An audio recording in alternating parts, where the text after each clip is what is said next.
What's going on, you guys? Welcome back to EP09. All right, welcome back to the channel, everyone. Welcome back to EP09 Bodybuilding.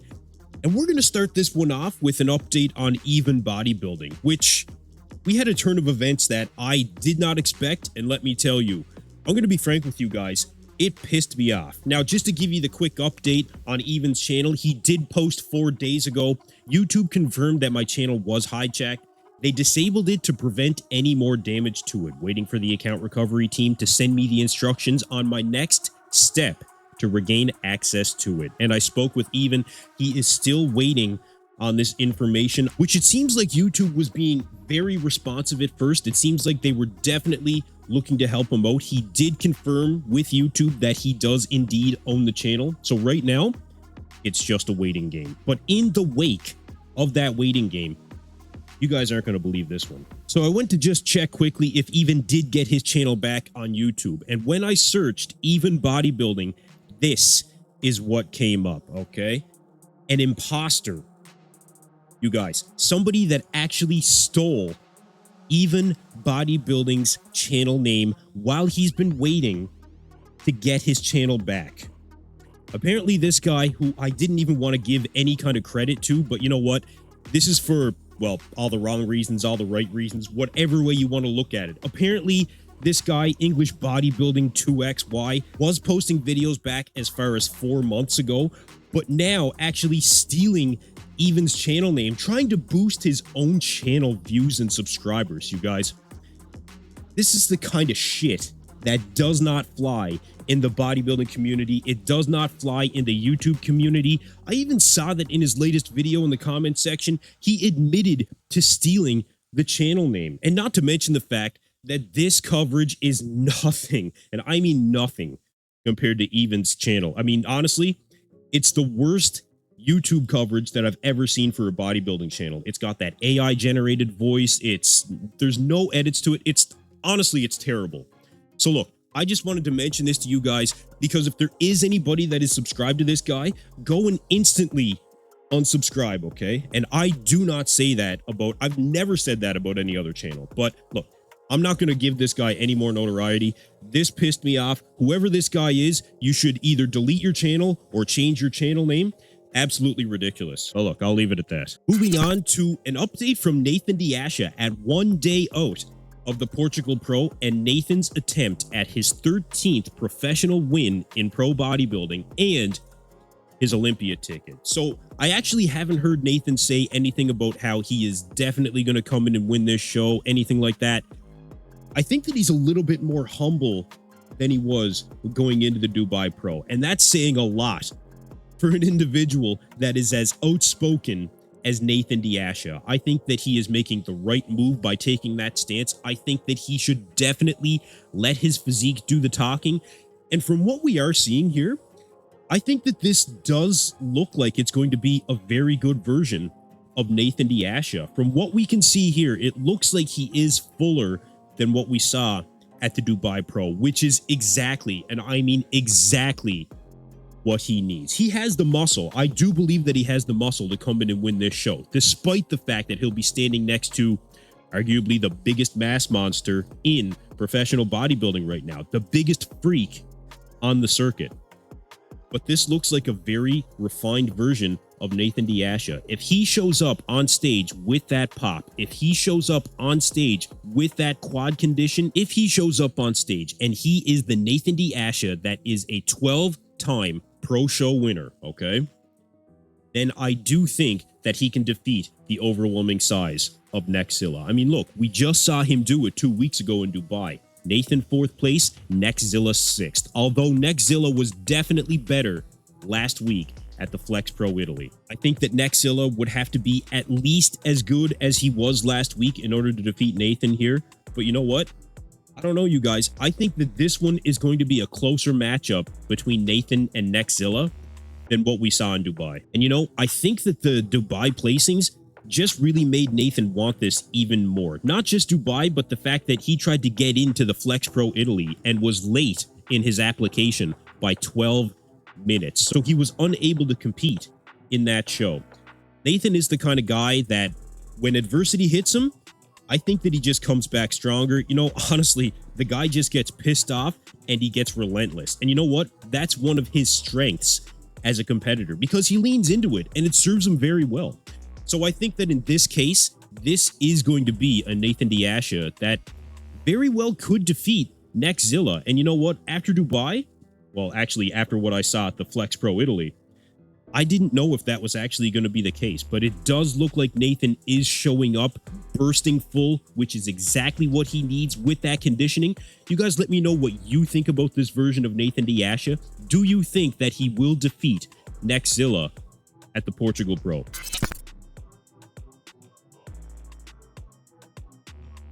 And looking at classic physique for the Portugal Pro, you guys, this is the latest from HorseMD Marcelo De Angelis, sitting at 100.9 kilograms at 183.5 centimeters, just a hair over 6 foot, and actually 222.45 pounds. Now, I read that he actually could weigh upwards of 106 kilograms when it comes to his weight limit. So he's actually 6 kilograms lower than what he could be. And you know, you guys, that's about 15 pounds that he actually has to play with, which is fantastic. But going into this show, the fact that he dropped about 30 kilograms of muscle in order to make sure that he was going to make weight, I don't know. I think that's a pretty substantial drop over a relatively short period of time. And you know, the fact of the matter is that he actually posted something at 1 week out that he was 106 kilograms. So if he actually dropped 15 pounds in 1 week, I don't know. The conditioning, I think, does look pretty good here. You know, we are definitely seeing the cuts when it comes to the quads. I think that the abs are definitely dialed in, which you would expect after dropping 30 kilograms, that midsection would look good.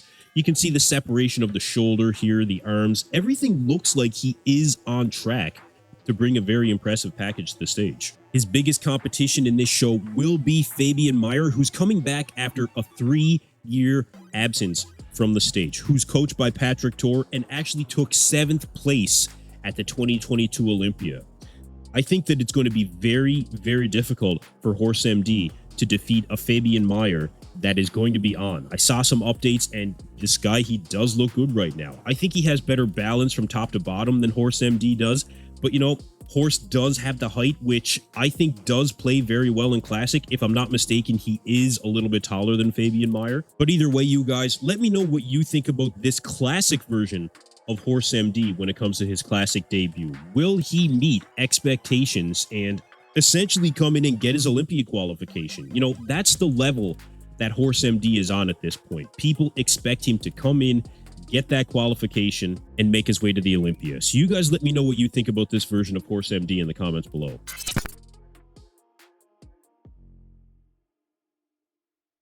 And we have a guest posing from Martin Fitzwater actually at the Portugal show as well. The amateur show, Martin did show up for a guest posing at 14 weeks out of his second Mr. Olympia competition. So when we look at Martin here, I was actually pretty impressed that he went with a full tan on this one. You know, he did the full spray tan for a guest posing, which you don't always get when it comes to some of these. So it does give us a really decent indication as to where Martin is really sitting right now at 14 weeks out from the Olympia. And compared to what we saw from Martin at the Olympia last year, which was not his latest competition, you know, Martin did go up against Chris Bumstead at the Prague Pro.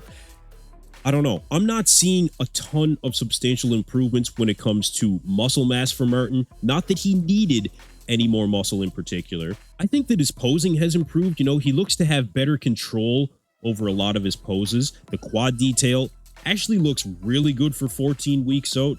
You know, I think this is a good version of Martin Fitzwater for being this far out of the Olympia. But the question really with Martin is, will he be able to maintain or improve on his top 4 placing from the 2024 Olympia? And I think that's going to be a difficult thing for Martin to accomplish this time around. I've seen some comments online about this as well.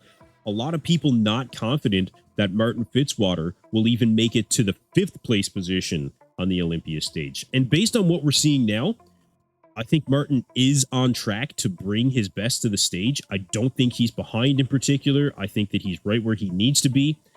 But it is very true that the competition has heated up over the last year. And the judges do want to see substantial improvements from year to year. I don't know if they're going to see that from Martin Fitzwater in particular. Where he can actually improve when it comes to stepping back on that Olympia stage is, I think, maybe a little bit when it comes to conditioning, but from a muscle mass standpoint, I don't think that it's something that Martin has really improved on. Maybe a little bit bigger legs, that's possible. That midsection, I think, has been more or less maintained. I think more thickness in the chest is something that would really help Martin as well. Really get those striations through the chest. That would definitely be notable improvements. But as of right now, for myself, do I think that Martin Fitzwater will make it back to 4th place on the Olympia stage? I actually don't. I think that Nick is going to be in there for that 2nd, 3rd, 4th place position. I'm not really sure which way it's going to go, but as of right now, when it comes to looking at Martin's physique, like I said, I think the competition has definitely heated up, and he is going to have an uphill battle without question. But props to Martin at 14 weeks out of the Olympia, showing up in Portugal for a guest posing and, really bringing his best. Like I said, putting on that tan, really giving the crowd a good show. I think this is excellent for the sport of bodybuilding, and it's excellent for Martin's career. He's getting out there, he's putting himself on stage, he's getting in front of the fans. This is an all-around win for bodybuilding. And as he gets closer to the Olympia, maybe we will see more improvements as he continues to dial in. Still working with Stefan Kinzel, boss of Outlaw. Without a doubt, these guys have a plan to bring their best, but we'll see what happens on show day.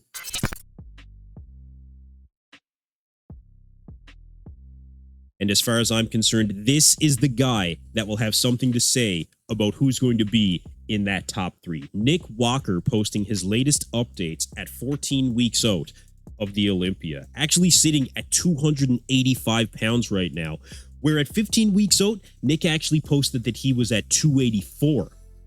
So maintaining that condition while not really suffering when it comes to the diet portion at this point, it seems. Nick maintaining exactly where he needs to be. I'm sure that within the next few weeks that they will start to drop the hammer.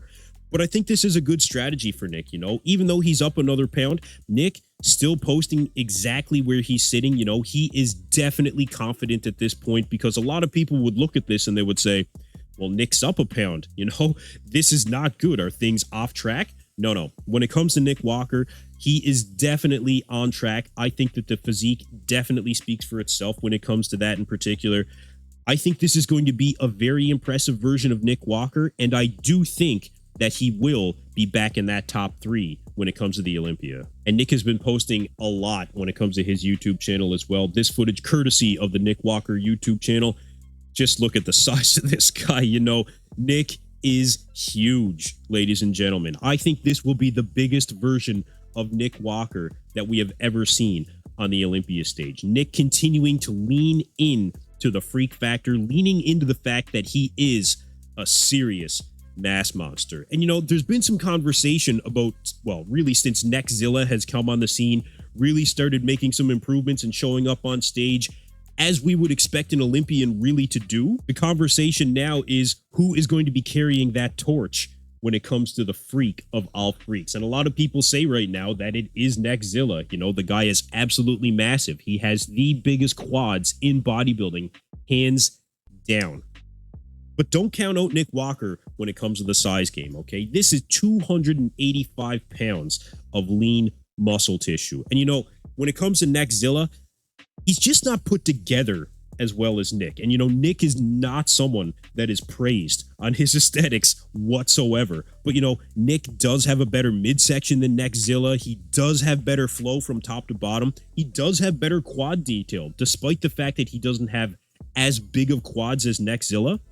Most definitely, Nick does bring that quad detail, which is exactly what Neckzilla lacks. And the fact of the matter is, you guys, Neckzilla will not be standing anywhere near Nick Walker on the Olympia stage, unless it's in the initial quarter turns and they just happen to come out that way. I don't know in particular how that's going to work, but I don't think that's even going to be a conversation. Nick Walker, as far as I'm concerned, still the freak of all freaks. And you guys will see on the latest episode of the Bodybuilding Breakdown, I was joined by Xavier Wills at Desktop Bodybuilding, Marks Max Muscle, and Dylan over at Project Bodybuilding.